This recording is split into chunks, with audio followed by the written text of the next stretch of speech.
La revue de presse de ce dimanche est signée Eric Lecoqui, bienvenue. Merci Floride. Alors, on commence avec le mot le plus usuel de la semaine qui vient de s'écouler, ingérence. Ingérence, c'est le mot qui aura sans doute marqué les esprits à l'occasion donc de la dernière sortie médiatique du porte-parole du gouvernement, Lambert Mende. Il a fustigé, luttons dans l'édito de la prospérité datant du 8 juillet, je cite, l'ingérence de gouvernements étrangers qui ne s'empêchent de faire des déclarations intempestives, de délibérer, statuer et légiférer sur les affaires intérieures de la RDC. Ces gouvernements étrangers s'appuient, selon le ministre de la Communication, malicieusement sur un droit d'ingérence humanitaire en prenant des sanctions ciblées contre des fonctionnaires congolais. Et il a en outre attiré l'attention sur le fait que ces prétendus droits d'ingérence n'est s'exerçaient que vis-à-vis de la seule RDC. Suivez mon regard, il s'agit là donc d'une politique à géométrie variable. Et puis de toute façon, souligne Forum des As, le terme ingérence en droit international ne s'entend que négativement. Il ne peut d'aucune manière être bénéfique à appuyer Lambert Mende. Alors, que faut-il faire face à cela? Il faut un sursaut patriotique du peuple congolais, assure l'homme au verbe facile. C'est comme ça que les adulateurs du ministre Mende l'appellent. Le peuple doit se méfier de ce qui s'apparente plus à des caprices intéressés de puissants arrogants qu'à la solidarité.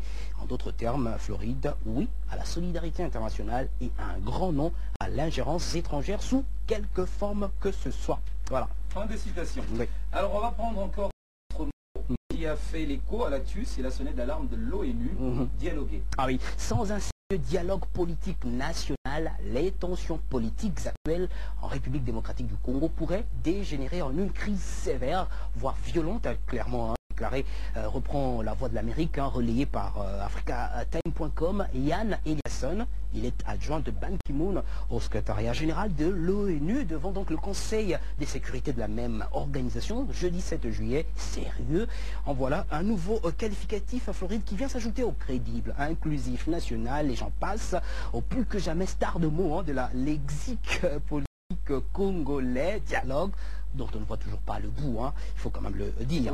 Ah oui, pour bientôt de Jésus-Christ, sans doute, en l'absence d'un tel dialogue, d'un dialogue sérieux, inclusif et crédible. Le vice-secrétaire général a averti, c'est sérieux, notre potentiel, que le pays risquait fortement de sombrer dans une crise grave qui nécessiterait une réponse dépassant de beaucoup les capacités de la MONUSCO. Ça fait froid au dos à l'entendre.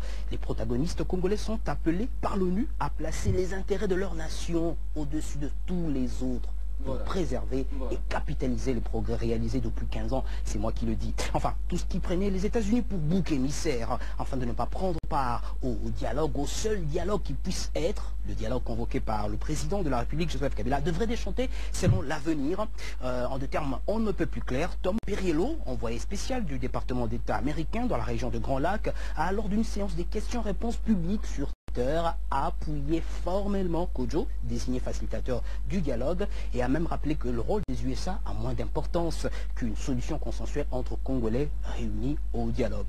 Le quotidien en conclut, c'est donc un rejet poli de l'offre d'Étienne Tshisekedi, chef de file du rassemblement de forces acquises au changement. Celui-ci demandait que l'oncle Sam fasse partie du panel ou groupe de soutien. Oui, la facilitation, c'est USA, oncle Sam, oui.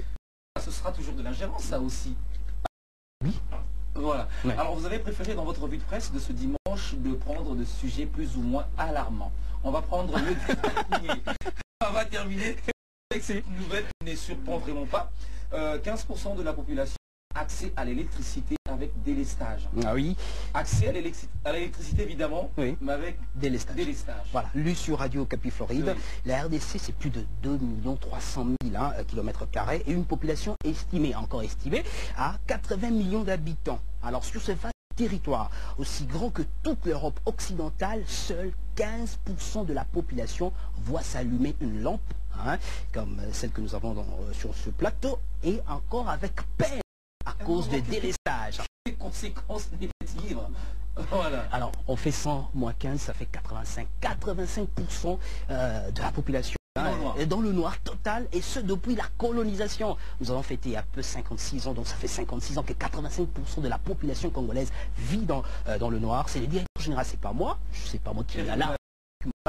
qu'il a donc dit, il a livré ses statistiques vendredi 8 juillet à Kinshasa lors d'une journée de sensibilisation des étudiants ténés sur les stratégies de développement énergétique en vue de l'émergence de la RDC, précise le site de la radio onusienne. L'émergence de la RDC, c'est dans 14 ans maintenant, si on s'en tient à ce qui nous est dit. Je n'ai pas vers les commentaires. Pas de commentaires à faire. Merci pour votre revue de presse. Merci d'avoir été avec nous sur ce plateau. Merci. Merci également à vous de nous avoir suivis. Retrouvez ce journal dans moins d'1 heure si vous l'avez raté. À très bientôt.